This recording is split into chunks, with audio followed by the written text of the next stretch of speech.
नमस्कार विद्यार्थी मित्रांनो, आज आपण प्रॅक्टिस सेट 29 सोडविणार आहोत. सोडूया. यापूर्वी मित्रांनो आपण a रेज टू m आणि into a raise to n हा फॉर्म्युला पाहिलेला आहे. तर ॲडिशन होते इंडेक्सची a raise to m into a raise to n. Base same आहे, त्यावेळेस पॉवरची काय होते, ॲडिशन होते. जर डिव्हिजन असेल a raise to m divided by a raise to n असेल तर आपण काय करतो, इंडेक्सची डिव्हिजन आपलं सबस्ट्रॅक्शन घेतो, m मायनस n होईल.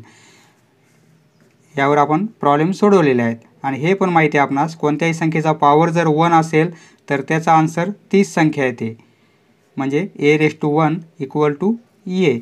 आणि हे पण माहिती आहे, कोणत्याही संख्येचा पॉवर जर 0 असेल तर त्याचा आन्सर 1 असते. आणि एखाद्या संख्येचा पॉवर जर निगेटिव्ह असेल तर तो पॉवर पॉझिटिव्ह करण्यासाठी आपण त्या संख्येचा रेसिप्रोकल घेतो, म्हणजे 1/a घ्यावा लागेल. आणि हा पॉवर मायनसमध्ये आहे तर हा पॉवर आता इथे एचा पॉवर प्लसमध्ये होईल. हे फॉर्म्युले आपणास माहीत आहेत. आता हा एक formula a into b, a आणि bचा मल्टिप्लिकेशन आहे.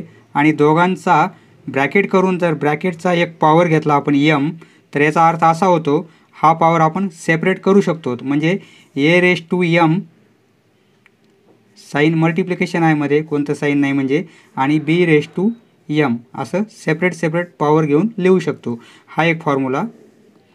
आणि a बाय b असेल त्याचप्रमाणे, म्हणजे डिव्हिजन आहे येथे मल्टिप्लिकेशन होतं. पॉवर जर m असेल तर यालाही आपण न्यूमरेटर घेऊन हा पॉवर आणि तोच पॉवर डिनॉमिनेटरला आपण घेऊ शकतो, म्हणजे असं सेपरेट पॉवर घेऊन लिहू शकतो.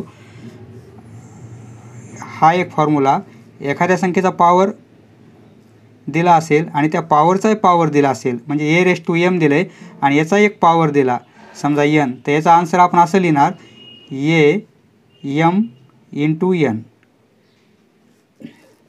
म्हणजे mn. म्हणजे 2चा पॉवर 4 दिला आहे, कोणत्याही संख्येचा एक पॉवर दिलेला आहे आणि त्या पॉवरचाही अजून पॉवर दिला, म्हणजे ह्या टर्मचा अजून एक पॉवर दिला, समजा 3 पॉवर दिला, तर याचा आन्सर काय होईल, 4 इंटू 3, म्हणजे याचा टोटल आन्सर होईल 2 रेज टू 12. म्हणजे पॉवरचा पॉवर असेल तर आपण काय करतो, इंडेक्सची मल्टिप्लिकेशन करतो, इंडेक्सचा मल्टिप्लिकेशन. आणि हा फॉर्म्युला माहिती आहे आपणास, एखाद्या संख्येचा पॉवर जर मायनसमध्ये असेल, समजा मायनस m पॉवर आहे, तर हा पॉवर जर पॉझिटिव्ह करायचा असेल तर आपण काय करतो, हा रेसिप्रोकल घेतो, a बाय b आहे, तर येथे काय घ्यावं लागेल, b बाय a. आणि पॉवर कसा येईल मग, आता प्लसमध्ये येईल. आता यावर आधारित आपण प्रॅक्टिस सेट 29 सोडूया. आता येथे 15/12 आहे, पॉवर 3 आहे आणि पॉवरचाही पॉवर दिलेला आहे, म्हणजे या टर्मचाही अजून एक पॉवर दिलेला आहे 4. तर आपण पाहिलेला आहे कोणता फॉर्म्युला वापरणार, येथे a रेज टू m आहे आणि त्याचाही अजून एक पॉवर आहे n, या टाईपचा फॉर्म्युला आहे. तर आपण काय करतो, पॉवरचा पॉवर असेल तर इंडेक्सचा आपण मल्टिप्लिकेशन करतो, म्हणजे a raise to m into n, म्हणजे mn. हा फॉर्म्युला इथे आपण अप्लाय करणार आहोत. म्हणजे काय होईल, a म्हणजे बेस होईल हा 15/12 आणि 3 इंटू 4 घ्यावा लागेल, m इंटू n, म्हणजे 3 इंटू 4. हे आन्सर किती होईल, 15/12 आणि 4 इंटू 3 म्हणजे 12. हे येईल आपलं आन्सर. नेक्स्ट, त्याचप्रमाणे पॉवरचा पॉवर आहे, त्यामुळे आपण हा बेस 3 आहे आपला आणि पॉवरचा पॉवर ह्या दोघांचं मल्टिप्लिकेशन, म्हणजे पॉवर आणि हा याचा पॉवर -2, ह्या दोघांचं मल्टिप्लिकेशन होईल. 3 4 इंटू 2 म्हणजे 8 होतील, मल्टिप्लिकेशन आहे, साईन हे मायनसला मायनस. आता येथे 1/7 हा आपला बेस आहे आणि पॉवरचा पॉवर आहे, त्याप्रमाणे हा फॉर्म्युला m इंटू n, येथे m म्हणजे -3 आहे, n म्हणजे 4 आहे, mn म्हणजे -3 आणि 4 यांचं मल्टिप्लिकेशन. हा बेस 1/7 ॲज इट इज आणि 4 इंटू 3 12, साईन मायनस, कारण मायनस इंटू प्लस, एक साईन मायनस आहे आणि मल्टिप्लिकेशन आहे आणि एक साईन प्लस आहे. आपलं मायनस इंटू प्लस असेल तर काय होते मायनस, किंवा प्लस इंटू मायनस असेल तर काय होते मायनसच. जर दोन्ही मायनस असतील त्यांचा मल्टिप्लिकेशन पॉझिटिव्ह येतो, किंवा दोन्ही प्लस साईन असतील तर त्यांचा मल्टिप्लिकेशन आपला पॉझिटिव्हच येतो. म्हणजे सारखे चिन्ह असतील, सारखे साईन असतील तर मल्टिप्लिकेशन हा पॉझिटिव्ह येतो, आणि वेगवेगळे साईन असतील तर निगेटिव्ह येतो.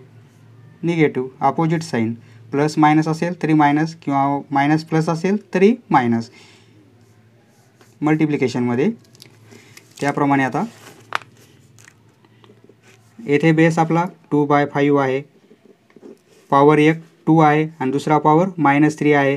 हा एक पॉवर आणि त्या पॉवरचाही पॉवर आहे -3, म्हणजे पॉवरचं आपण काय करणार मल्टिप्लिकेशन, म्हणजे -2 इंटू -3, -2 इंटू -3, हा 2/5 ॲज इट इज, आणि -2 आणि -3 म्हणजे 2 इंटू 3 किती होतील 6, पण minus into minus, minus into minus म्हणजे काय होत असते प्लस, म्हणजे साईन कोणता येईल प्लस, म्हणजे प्लस लिहायची गरज नाही, फक्त 6. नेक्स्ट आता येथे 6 आहे, त्याचा पॉवर 5 दिला आहे आणि त्याचाही पॉवर 4 दिलेला आहे, म्हणजे पॉवरचा आपण काय करणार या दोघांचा मल्टिप्लिकेशन, पॉवरचा मल्टिप्लिकेशन. हा base same as it is, म्हणजे 5 इंटू 4 होईल, म्हणजे 6चा पॉवर किती होईल 20. नेक्स्ट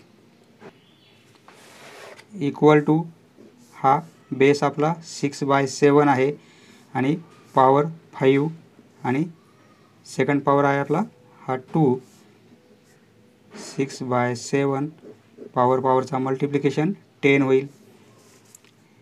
आता येथे बेस आपला 2/3 आहे, एक पॉवर आहे -4 आणि दुसरा पॉवर आहे 5, दोघांचं मल्टिप्लिकेशन 2/3 आणि 20, म्हणून निगेटिव्ह, कारण एक मायनस आहे एक प्लस आहे, यांचा मल्टिप्लिकेशन निगेटिव्ह.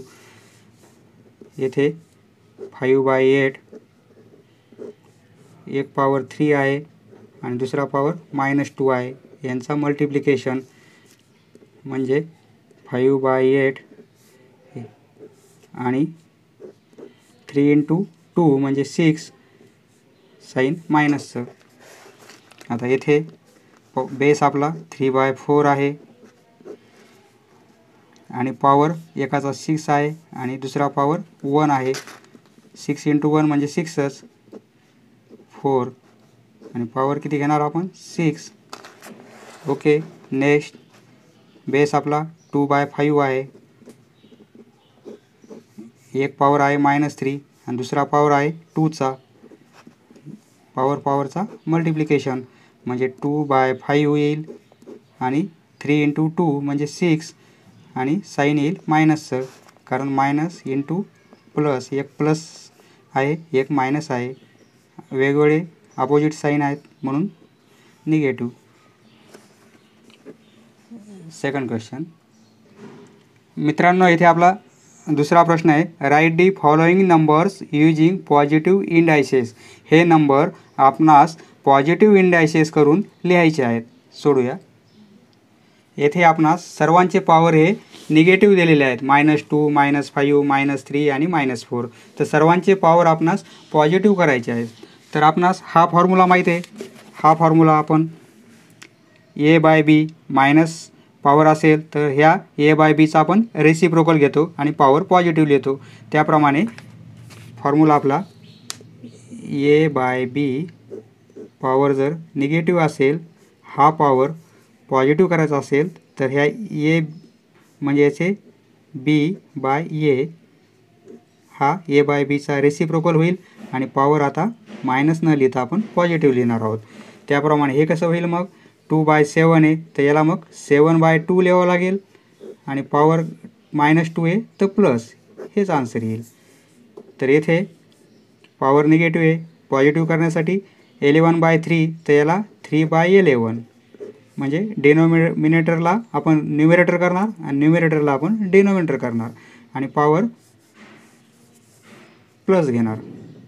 येथे 6/1 म्हणजे 1/6 म्हणजे 6/1 होईल, 6/1 आणि याचा पॉवर प्लस होईल.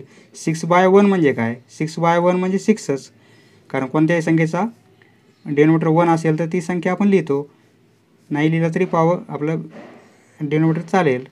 त्यामुळे हेच आन्सर येईल आपलं. तर येथे वायला काही म्हणजे हे डिनोमिनेटर नाही आहे, कोणत्याही संख्येला डिनोमिनेटर नसेल तर आपण एक गृहीत धरतो, म्हणजे याचा डिनोमिनेटर 1 आहे, म्हणजे आता वायचा रेसिप्रोकल काय होईल? 1/y होईल आणि पॉवर हा -4 आहे, तर आता रेसिप्रोकल घेतल्यामुळे तो पॉवर आपला प्लसमध्ये होईल. हे येईल आपला आन्सर. समजलं मित्रांनो? धन्यवाद. पुढचा व्हिडिओ पाहण्यासाठी चॅनल सबस्क्राईब करा. धन्यवाद.